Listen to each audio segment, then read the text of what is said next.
Perlas de la Noche. Palabras con imagen. El análisis de los acontecimientos que influyen en nuestra vida con el periodista Francisco Durán Rosillo.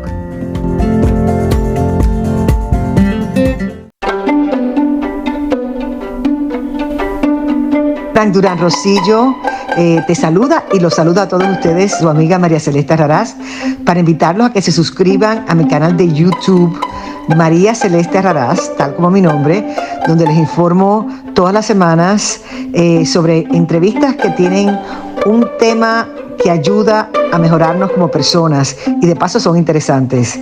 Las pueden encontrar en mi canal de YouTube, así que los espero. Y se suscriben gratis.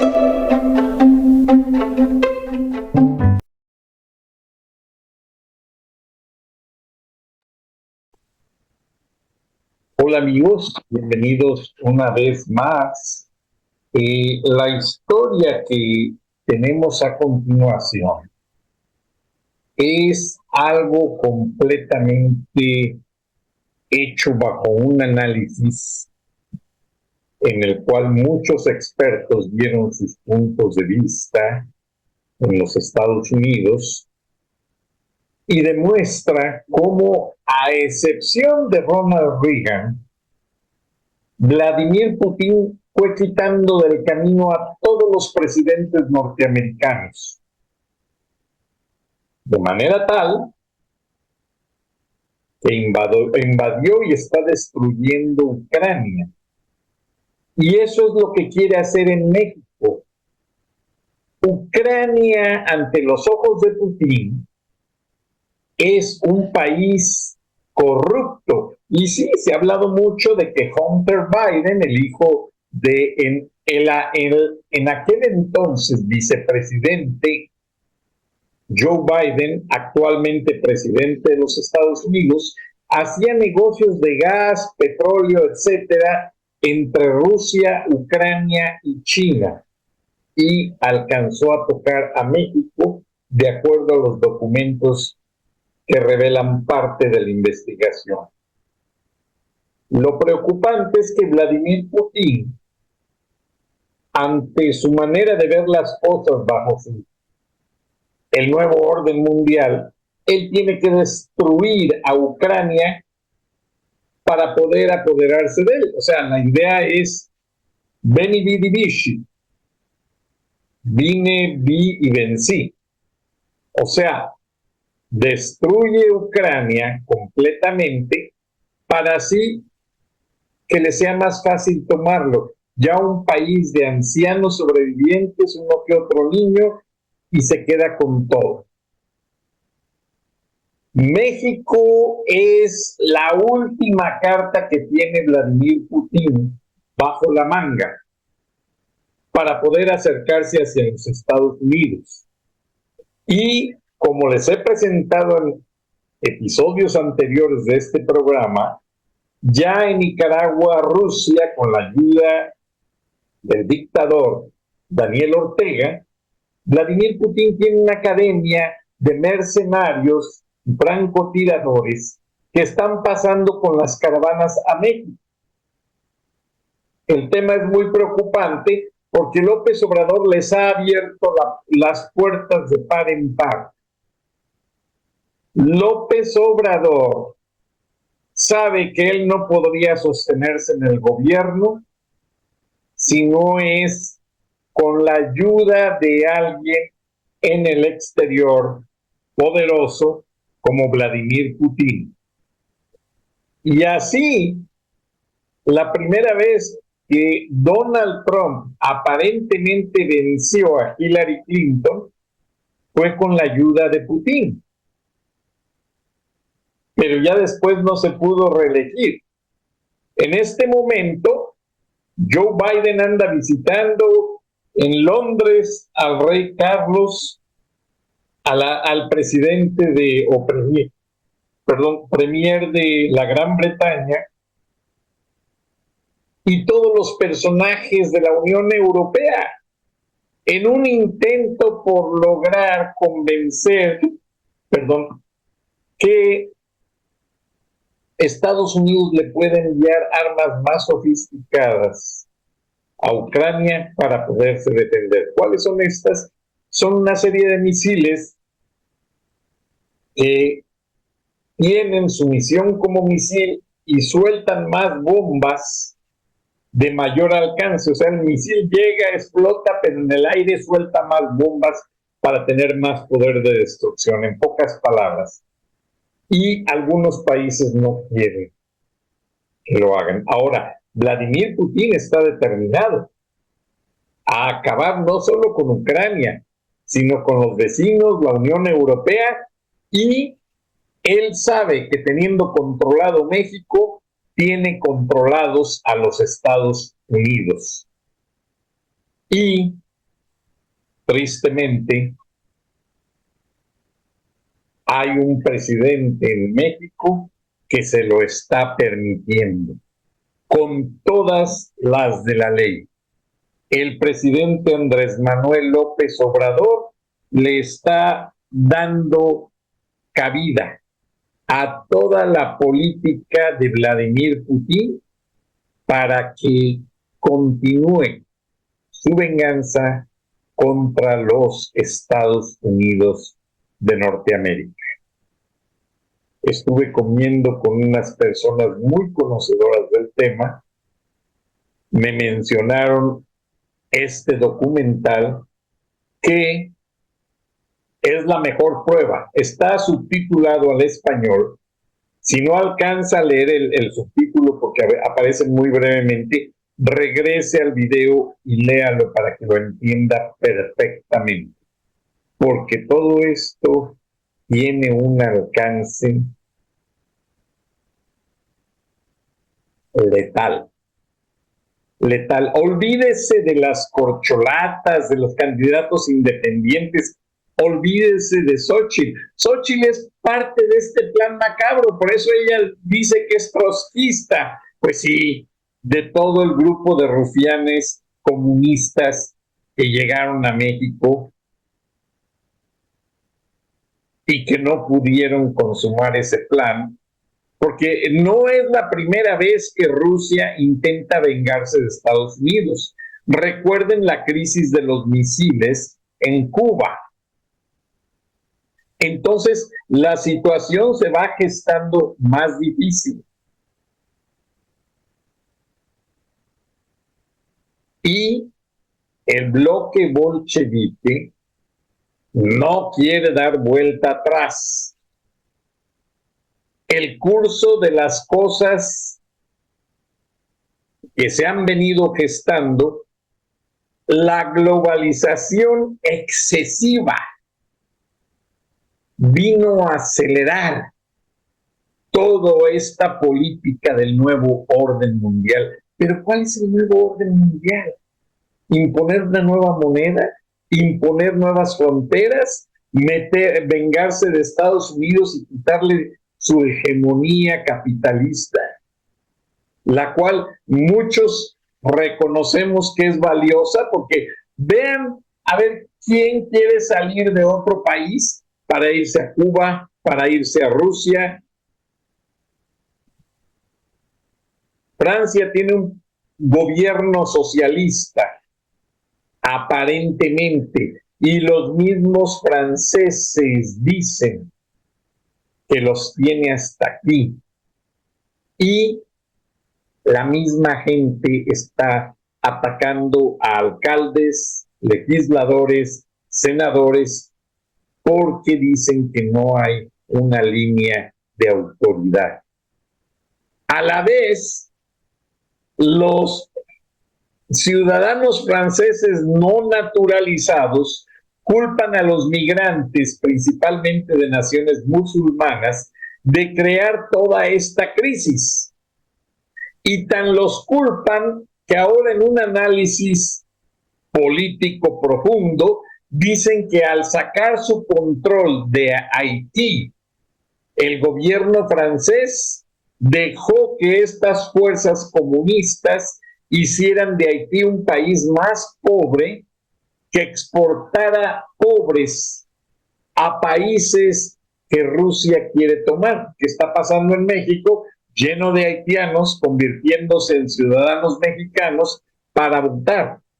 El día que ya voten y reelijan a López Obrador o sus corcholatas o a quien quede a modo, porque la verdad no va a haber democracia en México. Olvídese, no va a haber democracia en México. Mientras esté López en Palacio Nacional, es una falacia de que en México exista democracia, en pocas palabras. ¿Y qué pasa con los ciudadanos haitianos? Pues ya son ciudadanos mexicanos, listos, al igual que los venezolanos que entran a Estados Unidos son los enemigos de Maduro. Los que se quedan en México son los mercenarios enviados por Maduro. Mucho cuidado.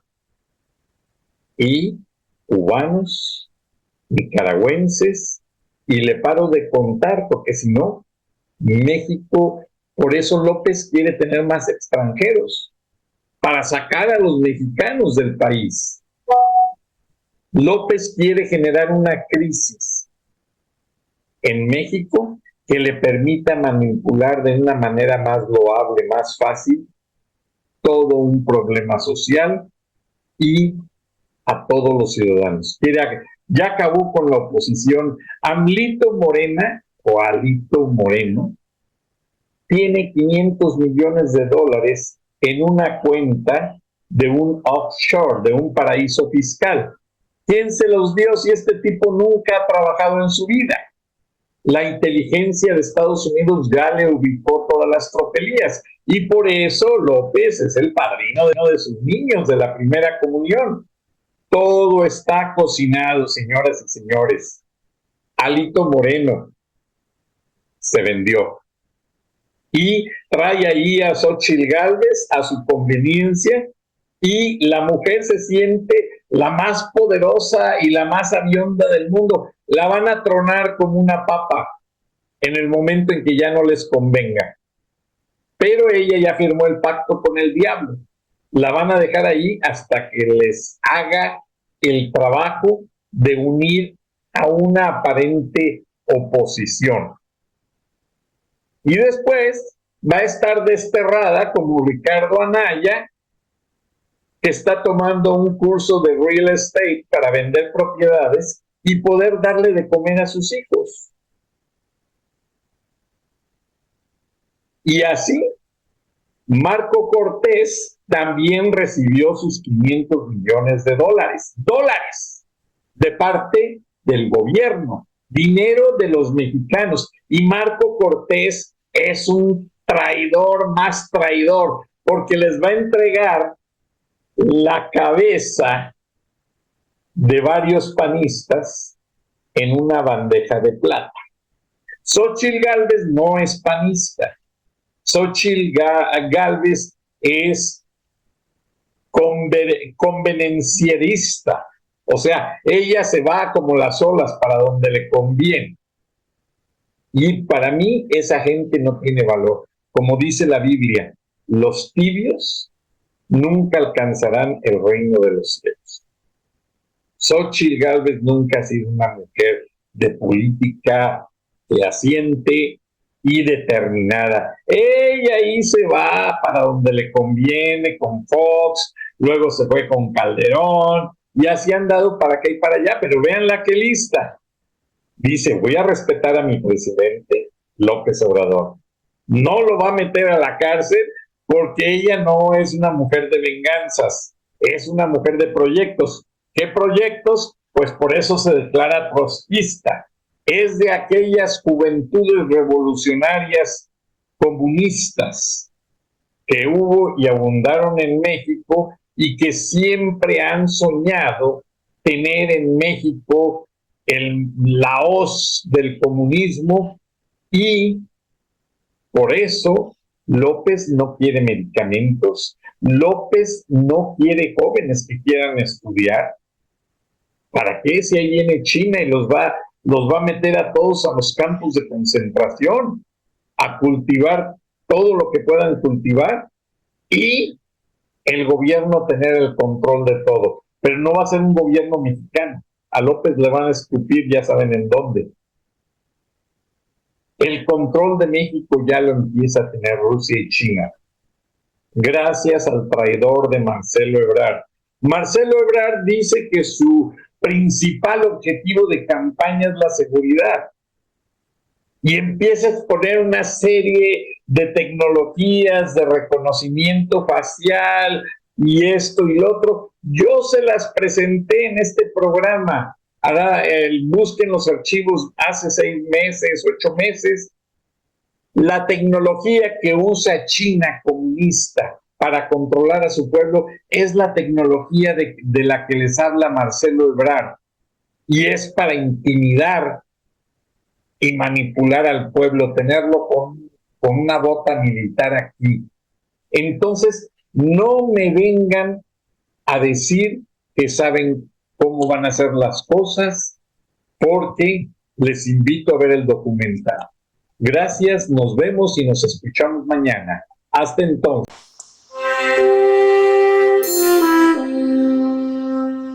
A major breakthrough for Ukraine. A stunning retreat by Russia, humiliating losses on the battlefields of Kharkiv. Frankly, it's a sign that they're struggling badly on the Russian side.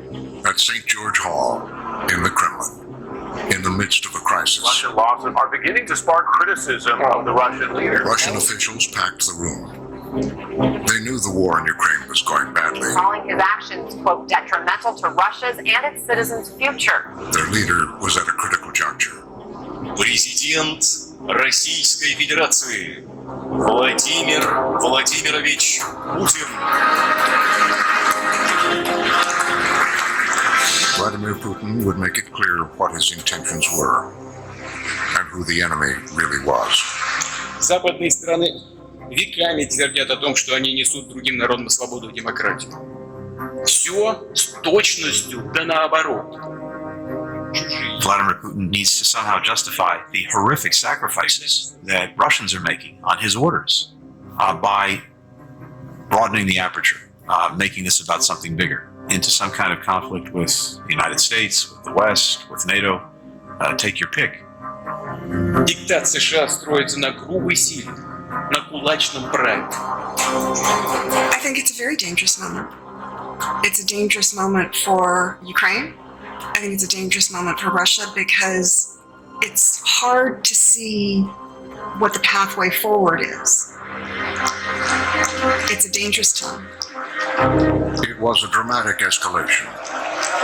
Putin leaving no doubt his war was against the United States and the West.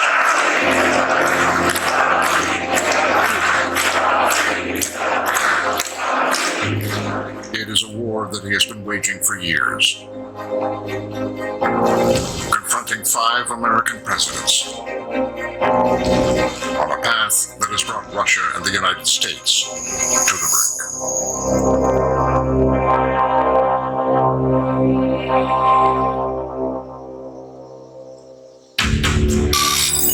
It began during the height of the Cold War. There is such change taking place in the communist world. We must take actions to assist the campaign for democracy. During the presidency of Ronald Reagan. Mr. Gorbachev, tear down this wall. At the time, Vladimir Putin was a young KGB officer stationed in Germany, trained to fight the United States. He wasn't a professional politician. He was, in fact, a professional agent for the KGB. So he would have learned about the West in the frame of the adversary, you know, the enemy, or at least certainly all of the reasons in which there would be to be suspicious about the West. For Lieutenant Colonel Putin, the collapse of the Soviet Union, spurred on by an American president, was a defining moment. If the thousands they are here in the tens of thousands, the feeling is the end of the Cold War. You can only imagine what it must have been like as a young KGB officer. Your country disappears or is in the process of disappearing. You're there on the front lines.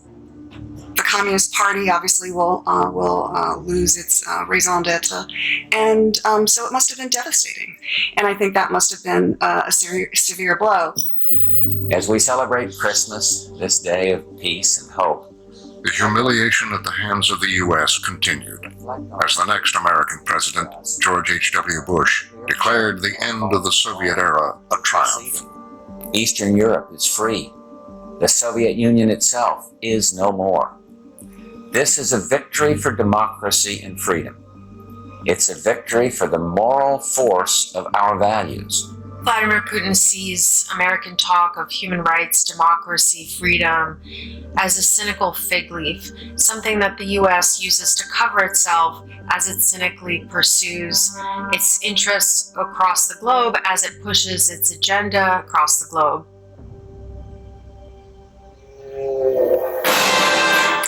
Vladimir Vladimirovich Putin. In Moscow today, an unprecedented peaceful passing of power.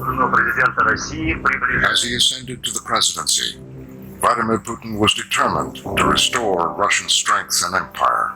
Russians are looking for a strong hand to lead the country. Vladimir Putin, it appears, is their man. He came to see himself as almost ordained to lead Russia at this moment, and to lead Russia back to greatness. If that is your ordained mission, then there aren't a lot of limits on the means you can use to achieve that goal. President Clinton arrived in Moscow carrying a message of cooperation. As president, Putin carried his simmering grievance with the United States into his first meeting with President Bill Clinton. Arriving at the Kremlin for their first presidential encounter, both leaders wanted. President Clinton wanted to get a little bit of feel. He wanted to meet him in the Kremlin as president. Two presidents, one near the end of his term, the other beginning a new Putin was wary of the American president, who had championed the spread of liberalization and democracy in Russia. Putin conveys a huge amount through body language. He tries to show you that he's the alpha male in the room through the way he spreads his legs, through the way he slouches a bit in his chair, through the way that he will look at people and kind of give them a dismissive hand wave. His first meeting with Clinton, he was a cold fish. We had no interest in dealing with Clinton. Clinton felt insulted and rebuffed. Putin didn't want to have anything to do with Clinton. If Mr. Clinton was hoping for a foreign policy triumph, he won't get it here. Later that day, Clinton received a warmer reception from Putin's mentor, former President Boris Yeltsin. And he issued a warning about the new Russian president. Bill Clinton looked hard into Yeltsin's eyes and said, "I'm a little bit concerned about this young man that you have turned over the presidency to. He doesn't have democracy in his heart." And he reached over and poked him in his heart. And I will never forget the expression that came over Yeltsin. I think it really shook Yeltsin a bit. But in front of the cameras, Clinton walked a careful line, not revealing his concerns about Putin. If you want to know what my personal assessment is, I think he is fully capable of building a prosperous, strong Russia while preserving freedom and pluralism and the rule of law. It's a big challenge. I think he's fully capable of doing it. But from the start, Clinton's private fears about Putin were being realized.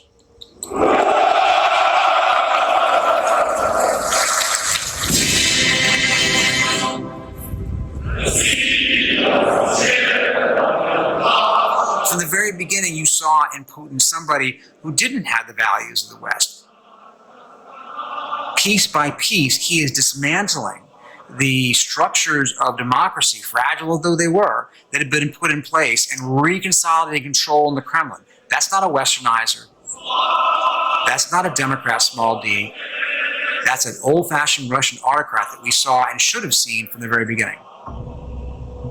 Literally one of the closest elections in American history. It was the start of a new presidency in the U.S. Electoral votes will go to George W. Bush, the governor of Texas. The winner had expressed optimism about being able to get along with Putin. Howdy to the new president of the United States. I look forward to working with Mr. Putin and explaining my point of view and my attitude about the post-Cold War era. I'm going to look him right in the eye and say, you're no longer the enemy. And we're not your enemy. Surely we can work together. We're a peaceful nation. And that we look forward to working together with Russia. Putin saw in President Bush someone that he could do business with. He was seeking a new great power relationship, that President Bush could be a leader who he could work with to redefine the international system. Putin's early moves, consolidating power, and his past as a KGB agent didn't deter the Bush team. Didn't bother me that Putin was KGB. In the KGB, you were taught to think for yourself, so actually that struck us as an opportunity. I don't think anybody was looking at this through rose-colored glasses, but we thought at the strategic level there were real opportunities to work together. President George Bush has called for a new approach. The two presidents would size each other up Meeting with Russian President Vladimir Putin at a summit in the former communist state of Slovenia. This is more about the president and Putin developing a personal relationship. Vladimir Putin, as someone who had, I'm sure, a very thick dossier on President Bush, was trying to find his weaknesses, appeal to his personality traits. Putin went for Bush's strong Christian faith. President Putin told President Bush about the time his dacha burned down and a religious medallion which had belonged to his mother, which had gotten lost, and he thought this was irretrievably gone, and then a fireman brought him this kind of almost like a holy relic. It was a very affecting emotional story and had some effect on President Bush. Question to President Bush, is this a man that Americans can trust? I'll answer the question. I looked the man in the eye. I found him to be very straightforward. I was able to get a sense of his soul. The man deeply committed to his country and the best interests of his country. And Bush gives that line, right? That I looked into his eyes and got a sense of his soul. And we go, uh-oh. And Condi does her version of not comfortable. She just reacts, just for a second. For the moment, Putin had won over the American president. He was trained not to reveal his soul, to say so, if he has any. His life experience didn't allow him to reveal any inner him, any true him, to any representative of the West. President, thank you. Very good job. West, for him, remains to be the enemy. And the United States, as the leader of the West, is the enemy number one.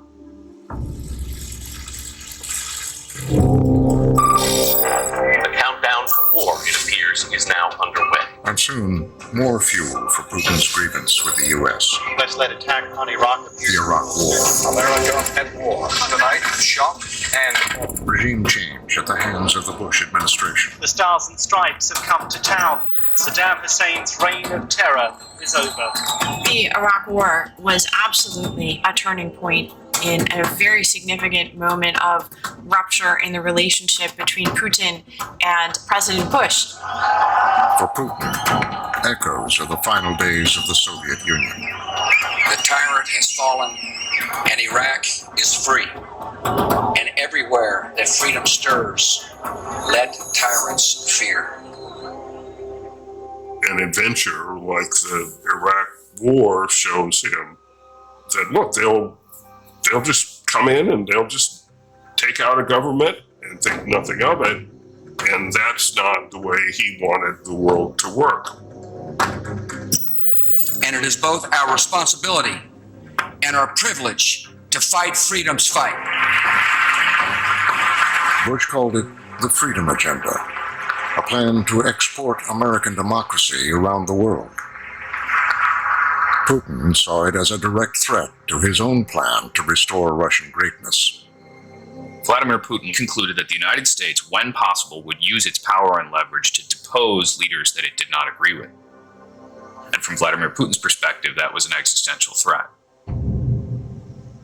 The Bush Doctrine is spreading freedom around the world. Under Bush, that threat was extending to Putin's own backyard. Responsibility around the world to extend freedom. Popular uprisings in former Soviet republics. Bush really believes that democracy can be planted almost anywhere. Americans, respect your courageous choice for liberty. The American people will stand with you. Putin concluded that these were efforts by the United States and our intelligence services to, in fact, install in these neighboring countries regimes that would be anti-Russian. Putin has seen enough. He would fight back. Russian President Vladimir Putin is speaking at an international conference in Germany. He'd do it in Munich, Germany, issuing a warning to America and the world. And so he comes to the security conference in Munich and says basically, I don't have to mince words, do I? I can say what's on my mind. And then he just lashes out and he lists all these resentments. Перешагнула свои национальные границы и, по сути, во всех сферах, и в экономике, и в политике, и в гуманитарной сфере навязывается другим государствам. Ну, кому это понравится? Кому это понравится? Почему же сейчас? My head snapped. It was so searing and blunt, and I felt this was the real guy. И это, конечно, крайне опасно. И ведет к тому, что никто уже не чувствует себя в безопасности. Я хочу это подчеркнуть. Никто не чувствует себя в безопасности. Putin echoed Cold War rhetoric, accusing the U.S. of making the world unsafe. Premier Vladimir Putin left no doubt he sees responsible for the current global crisis. Putin clearly in this speech was drawing a line and saying, we're not going to try anymore. We're just giving up on you, and we're going to make our own world in which we are the master. It's one of Putin's harshest attacks on America in his 7-year term. After that speech, we saw the first long-range nuclear bombers by Russia. We saw the devastating cyber attack in Estonia in 2007. We were starting to see steps taken that represented a Russian assertiveness that we had not seen. We did not necessarily understand that 2007 is the date where he wanted to stop that democratic encroachment. The leaders of NATO begin a 2-day summit. It's been 6 years since the establishment of the NATO-Russia Council. But Bush ignored Putin's warning, Taken by this summit will affect the future of the alliance. ratcheting up the conflict, encouraging Georgia and Ukraine, two former Soviet republics, to join NATO. We must make clear that NATO welcomes the aspirations of Georgia and Ukraine for their membership in NATO. The Russians were obviously very, very concerned that the Bush administration was moving towards allowing both Georgia and Ukraine to get into NATO, which was for them a huge red line. Putin rushed to Bucharest to confront Bush. There's this amazing moment. Putin shows up early and crashes the dinner with the NATO members. He has basically shown up as the skunk in the garden and challenging them for what they've done. In a meeting later, Putin was adamant to Bush. Georgia, and especially Ukraine, were in his sphere of influence. He leaned over and said, Ukraine is not a real country. He had no respect for the sovereignty of the Ukrainian people. We should have seen it earlier. Maybe we didn't want to see it, but it was clear if we wanted to see it, the direction that President Putin was going. Putin made it clear he wouldn't accept Bush's plan for Georgia and Ukraine. It basically waved the red flag in front of the bull. It was extremely provocative for Russia. It provoked Russia and made Russia angry. Just 4 months later, Putin attacked Georgia.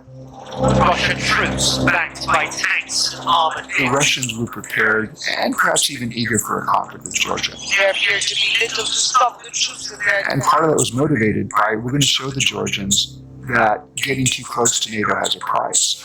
Russian planes again bombing Georgia. Putin seized and held nearly 5,000 square miles of Georgian territory. While the town is burning, more civilians are being killed. From Putin's point of view, this wasn't just about Georgia. Fierce battle broke out today on the fringe of the forest. This was about Ukraine. This was about what he saw to be the West's interest and, eventual expansion of NATO, potentially to include Ukraine and Georgia. Some of those Georgian soldiers were saying, "Where is the United States?" As the war broke out, Vladimir Putin and George W. Bush happened to be at the Olympics in Beijing. Bush finds himself at the Olympics sitting in the same row as Putin. He has his wife Laura and the king of Cambodia move aside so he can sit next to Putin and talk about it. But he knows the cameras are on him.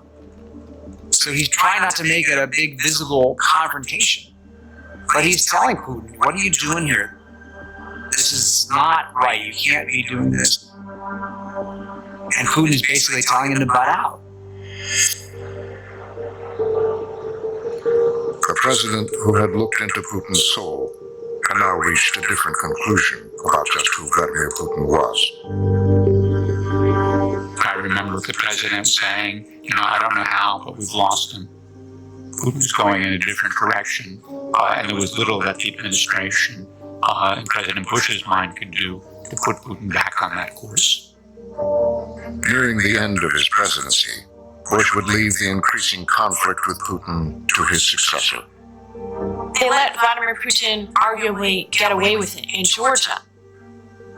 One message that Putin clearly takes from that in hindsight is that he is able to use the military as a tool of achieving his political ends outside the borders of Russia, and that the West will complain and lecture, but basically will let him get away with it. That's a terrible message, and I think it is the prologue for the Ukraine disaster.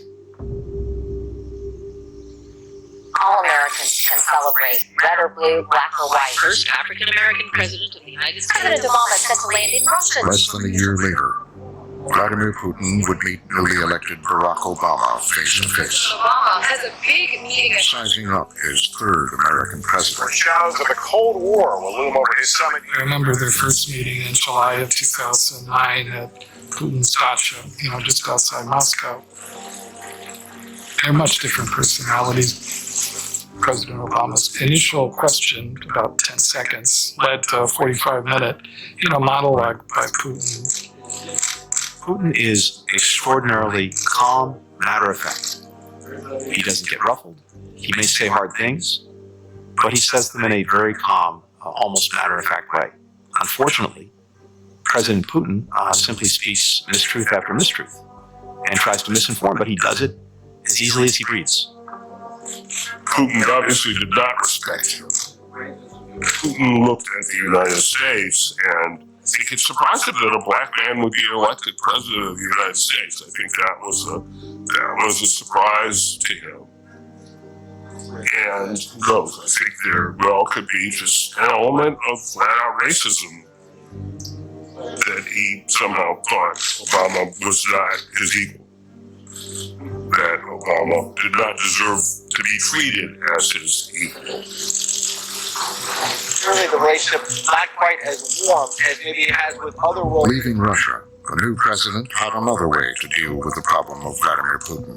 Putin gave him an hour-long lecture, and I don't think Obama likes to be lectured. That's a real clash of the egos there. President Obama has gotten to Moscow, and Putin is not buying it, and Putin is still in charge. He gave the Putin file to his vice president, Joe Biden. Biden sometimes joked that his job as vice president was to do the things that Obama didn't want to do, and that does include the subject of Russia. And here's Joe Biden, who's been talking about Russian issues since 1973. And they said, all right, Joe Biden, this is your issue. A senator for over 4 decades and chair of the Foreign Relations Committee, Biden, like Putin, had been shaped by the Cold War. Myself, I don't trust the Soviets. I don't trust them to do anything short of what they can get away with. paradigm through which he saw Putin was similar to the paradigm through which he viewed the other authoritarian leaders. He saw them as thugs. I caution against being excessively optimistic about Mr. Putin and his intentions. Now, as vice president, Biden traveled to Moscow to meet with Putin. The two men smiled for the cameras, but later things were different. Putin argumentative, Biden wary. It's a seminal meeting in part because of the mythology that is created out of it. It's kind of like a marker being put down, I think, between two men who ultimately we thought would find themselves in this great clash that we're in today. Biden would write about the moment in his autobiography. It was long and contentious. Putin was ice-cold calm throughout, but argumentative from start to finish. Well, I was there with then Vice President Biden. The message that he's sending is, let's not, we're not here to kid each other. We need to speak clearly. We need to speak directly. I'm looking into your eyes, I told him, smiling. I don't think you have a soul. He looked at me for a second and smiled back. We understand each other, he said. And we did. When Biden said that to me, I hadn't heard it before, and my immediate reaction was, this sounds like a movie line. Is that what really happened? And he said absolutely, positively, that's who this guy is. And Biden wasn't done. In front of students, he urged the Russian people to stand up to Putin's regime. The Russian people want to live in a country that fights corruption. So I urge all these students here, don't compromise on the basic elements of democracy. You need not make that Faustian bargain. For Putin to see an American vice president go talk to students and encourage democracy, he sees it as a threat. Who are you to come here and foment trouble in my backyard? It's aggravating and offensive to Putin to see that kind of action. And later that year, protesters right outside the Kremlin. It looked like what Biden had been calling for. Tens of thousands came out on the streets to tell Vladimir Putin they'd had enough. There's hundreds of thousands of people who were marching the streets of Moscow, shouting down with Putin. For him, it was like, it couldn't be so, it couldn't happen.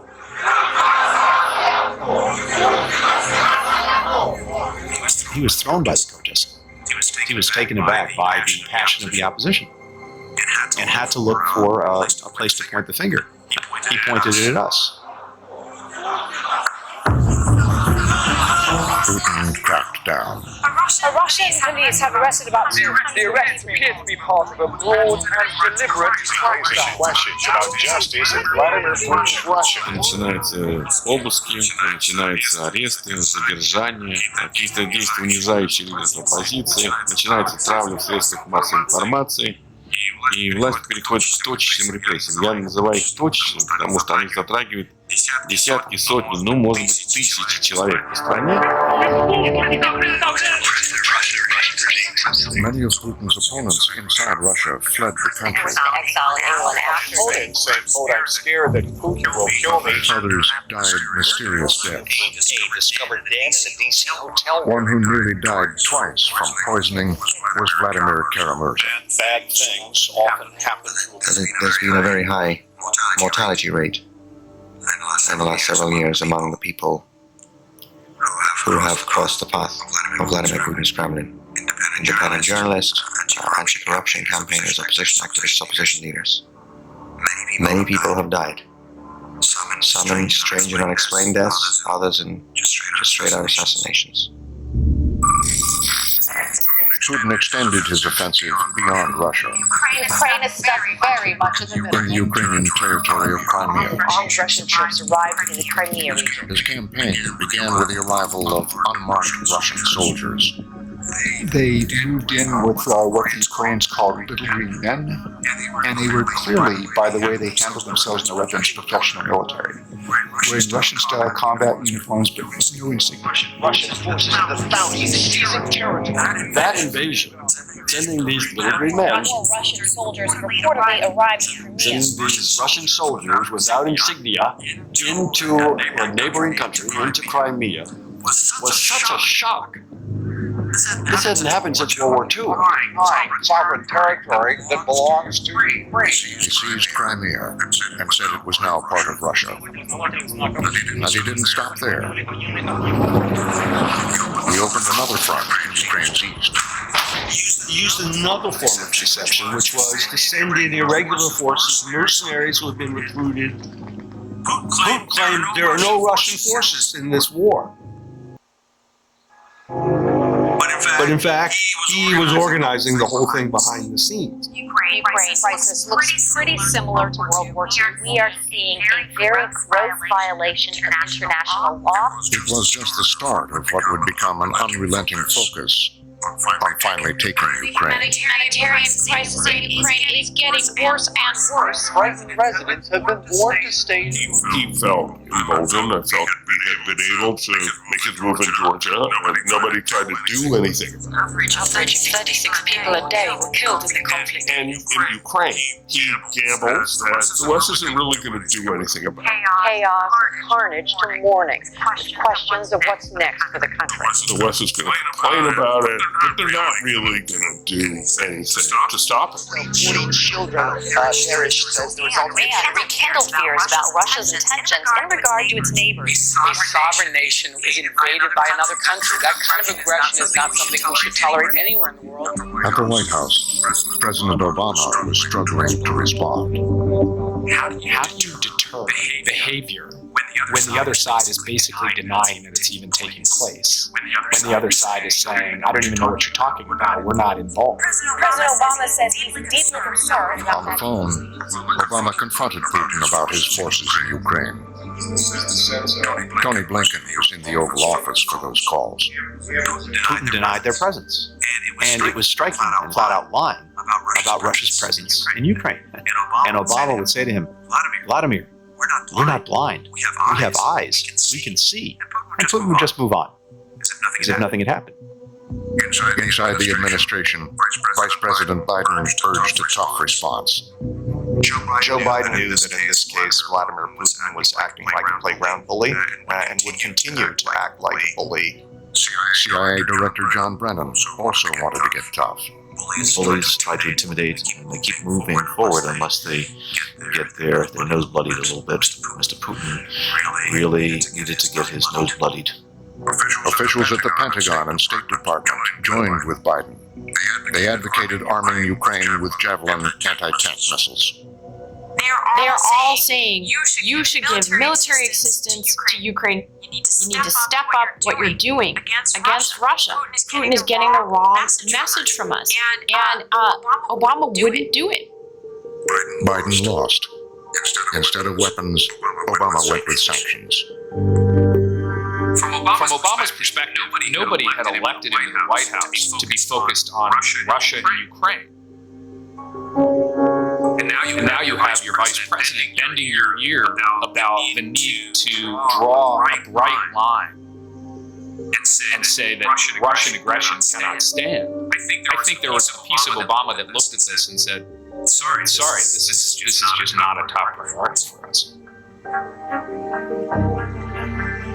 Putin takes a lesson from Ukraine when he's able to invade a country, and our reaction is minimal.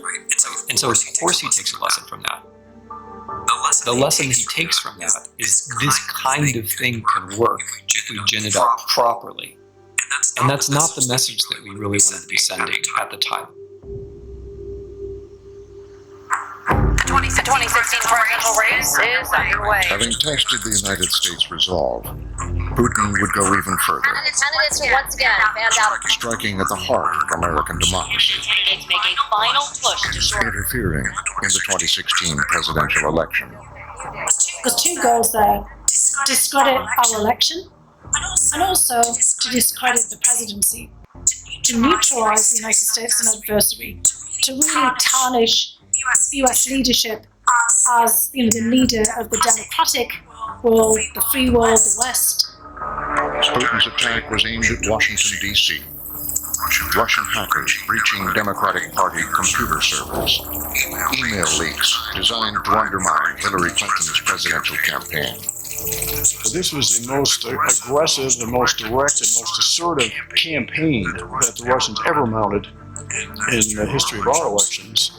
And what characterized this were the variety and intensity of the techniques that they employed.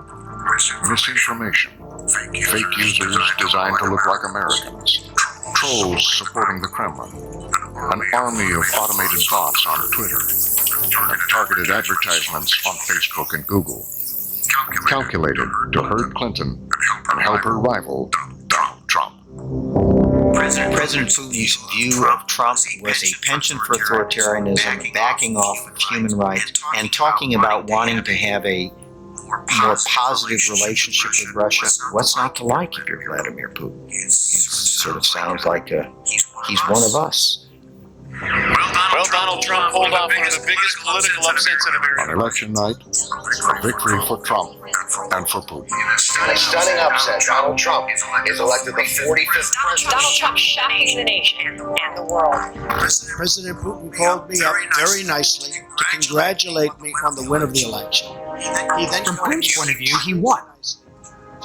Not only did the candidate he favored come out on top, he has disrupted Americans' faith in their own democracy, so that we're all turning on each other and we're busy fighting with each other, and in his mind, hopefully too distracted to pose a threat to him on the world stage. President Trump, Helsinki Summit President Vladimir Putin. For the fourth time, Vladimir Putin would confront a new American president. Urging the president to confront Putin about Russia's interference in the 2016 election. Vladimir Putin is as clear-eyed and cold-blooded as any foreign leader I have ever seen. He knows exactly what he thinks Russia's national interest is, and he pursues it unrelentingly. We get the first images of President Trump and Vladimir Putin sitting down next to each other, and President Trump is sitting up in his chair, looking as though he really, really wants to get something out of this meeting. well, first of all, Mr. President, I'd like to congratulate you on a really great World Cup. Vladimir Putin is kind of slumped in his chair, not smiling, doesn't look like he's having a good time. That getting along with Russia is a good thing, not a bad thing. It was clear that in Trump, Putin had a very different American president. Confronted with Donald Trump, this is like an open field in front of a football player carrying the football.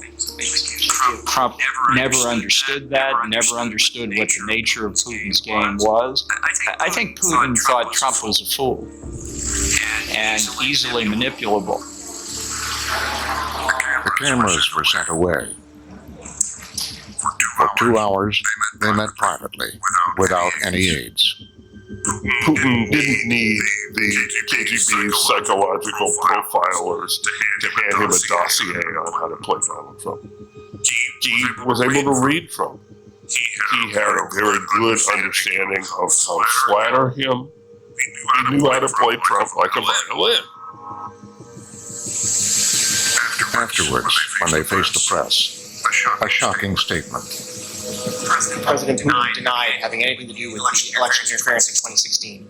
Every U.S. intelligence agency has concluded that Russia did. My first question for you, sir, is who do you believe? Who do you believe?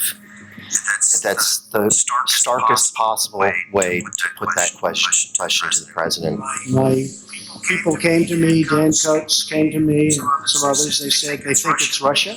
I have President Putin. He just said it's not Russia. I will say this, I don't see any reason why it would be. I felt frozen to my chair like everybody else in the room. We couldn't believe it.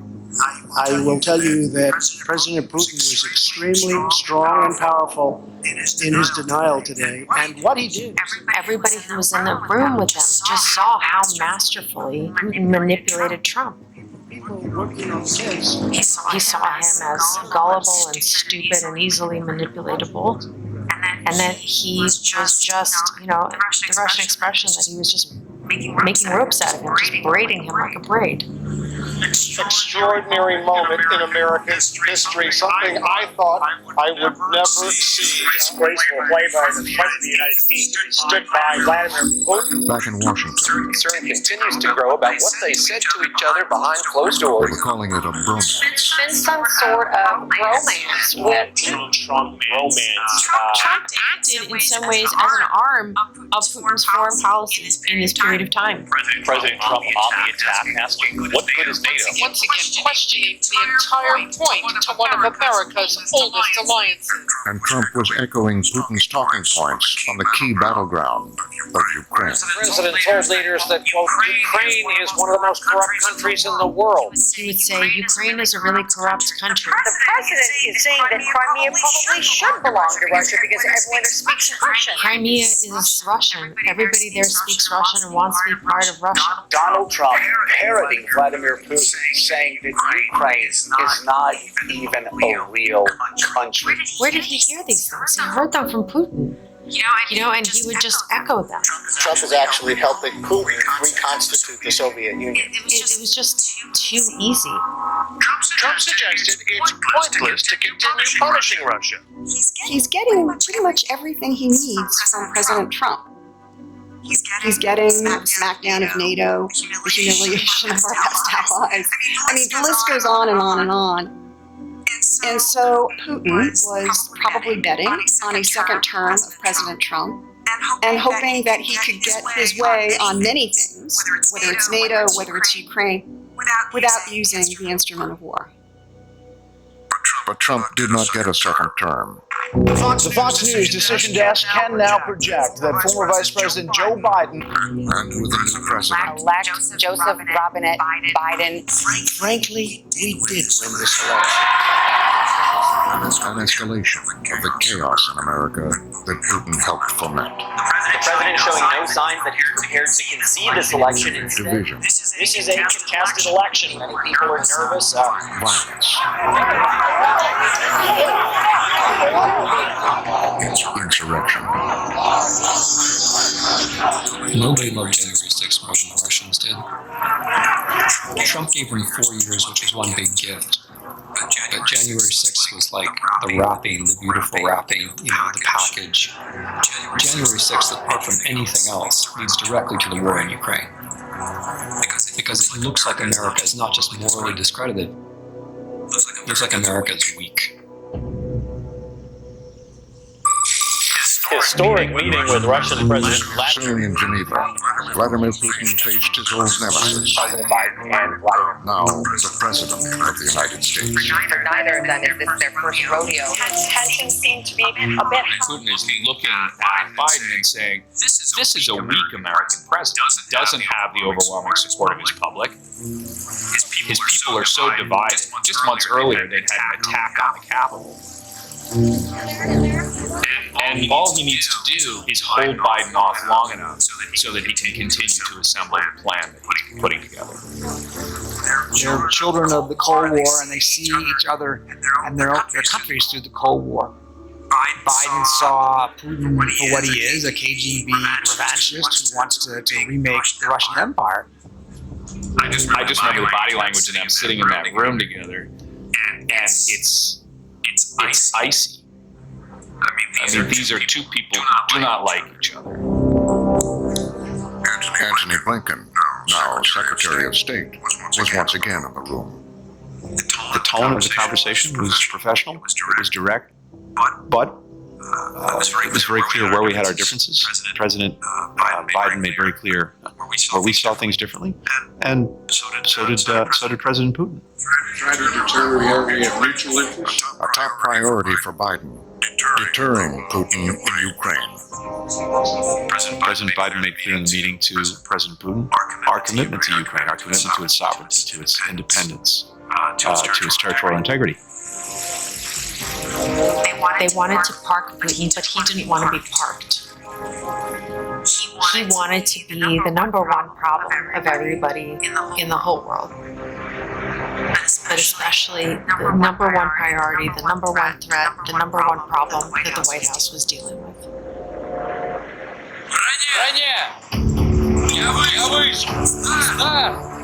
Putin began laying the groundwork for the invasion of Ukraine. 100,000 Russian troops near Ukraine's border. A few years. Russian forces start moving back toward Ukraine's border. Heavy military equipment clearly taking an aggressive posture because we can Not just the eastern border, but no, all three borders. Russian troops have been surrounding Ukraine for days now. Ukraine border with Belarus, Ukraine border with Russia, Ukraine border with occupied Crimea. Satellite images show an increase in Russian forces on the Ukraine border. At the White House, Tensions nearing a tipping point. an emergency presidential briefing. Secret information about Putin's plans. And it was in that moment when the combination of seeing the forces deployed and then having, from the information we'd gotten, real visibility on what Russia was actually thinking and what they were planning. That's when we really saw the storm rising and heading in Ukraine's direction. Once again, an American president was facing a critical decision about how to deal with Putin. If Russia is allowed to get away with this, if Russia stomps all over Ukraine and takes it over, it affects the entire international order that we've been living under since World War II. The stakes were pretty high, and they continue to be very high. In a video conference with Putin, Biden warned him to pull back from the brink. He's saying, first of all, we see what you're doing, what you're planning, what you're plotting, and if you go ahead with what we're seeing, you need to understand the costs and consequences to Russia will be severe, and you need to know that I mean what I say. Putin's response was familiar. Denial. They're denying any imminent aggression against Ukraine, saying that that's not what we're doing. But because we had such extraordinary visibility and extraordinary information, we knew in real time when Putin was saying something that was in contradiction with what was actually happening. Putin ignored Biden and pushed forward with the invasion. Vladimir Putin understands the Western ability to make decisive steps pretty well. He knew that when President Biden said, "Don't do this," or there will be consequences, he knew that there were not going to be any consequences. For 2 decades, Vladimir Putin had defied American presidents, invading Georgia, seizing Crimea, interfering in a presidential election. And he wasn't stopping now. He made a calculation that Biden would not be able to lead an international group of countries to support Ukraine, and that there wouldn't be the will to support Ukraine, and even if it was there in the beginning, it would not continue. 30 years after the fall of the Soviet Union, Vladimir Putin was now pursuing an all-out war to rebuild the Russian Empire. Мною принято решение о проведении специальной военной операции. Apocalyptic scenes on the outskirts of the capital. A non-stop onslaught over the last 24 hours. Mass tens of thousands of civilians trapped in cities under their constant Russian shell fire. Putin wants Ukraine. He wants this pan-Slavic super-state with Moscow as the capital. He wants Ukraine. He doesn't think it's a real country. I don't know how you compromise with somebody who just wants Ukraine. That's not something you can build a bridge across. Ukraine is calling this a full-scale invasion. Biggest war in Europe since World War II. The world is waiting to see just how far 190,000 troops will go into the country of Ukraine. Will he stop? With the battle for Ukraine underway, Biden went further than any president before, delivering weapons and intelligence to the front lines to help fight Putin. The United States has opted in to the fight. The amount and scale of the military support for Ukraine's defense of itself against Russian aggression is enormous. It's staggering, clearly something that Vladimir Putin did not expect. The US and NATO allies are working quickly to arm Ukraine. Russian forces caught off guard, apparently in disarray. Russia thought the invasion would be over swiftly. That was before their jets were plummeting for Ukrainian skies. He clearly miscalculated the capabilities of the Russian military, the capabilities of the Ukrainian military, the willingness of the Ukrainian people to fight for their independence. This was a miscalculation of Napoleonic magnitude. Ukraine's president remains defiant. Resolve has shocked the world and frustrated Russia. Putin is facing the embarrassment of this offensive not necessarily being pulled off as smoothly as But even as his army was pushed back, Putin was doubling down. Coming out of Russia, where Vladimir Putin is preparing for a longer and more intense war on Ukraine. Mobilizing more troops. President Putin suddenly announcing he would call up 300,000 men for military service. Waging economic warfare. No gas, no oil, nothing, he said, over a long winter. Raising the specter of nuclear annihilation. Now threatening to use nuclear weapons, and Putin says, I'm not bluffing. It's all very concerning because what we saw was Vladimir Putin doubling and tripling down on the aggression with the mobilization, with the purported annexation of Ukrainian territory, with the loose talk about nuclear weapons. It's evidence that, unfortunately, tragically, this is likely to continue for some time. Vladimir Putin, the former KGB agent, hell-bent on rebuilding the Russian Empire. Now, a dangerous pariah on the world stage.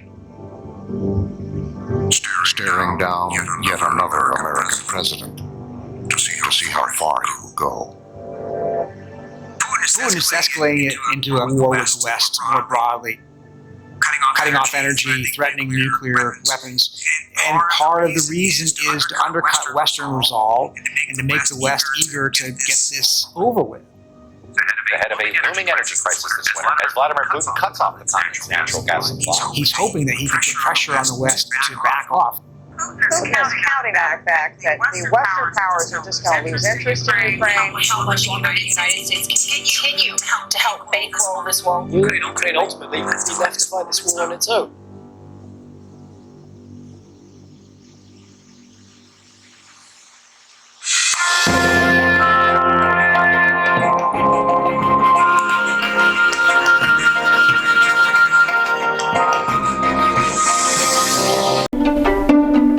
Durán Rosillo te saluda y los saluda a todos ustedes, su amiga María Celeste Arrarás, para invitarlos a que se suscriban a mi canal de YouTube María Celeste Arrarás, tal como mi nombre, donde les informo todas las semanas sobre entrevistas que tienen un tema que ayuda a mejorarnos como personas y de paso son interesantes.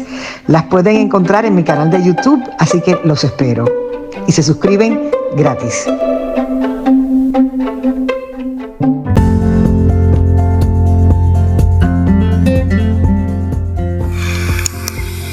Escuchaste el análisis de la noticia, transparente como el agua, con el periodista Francisco Durán Rosillo.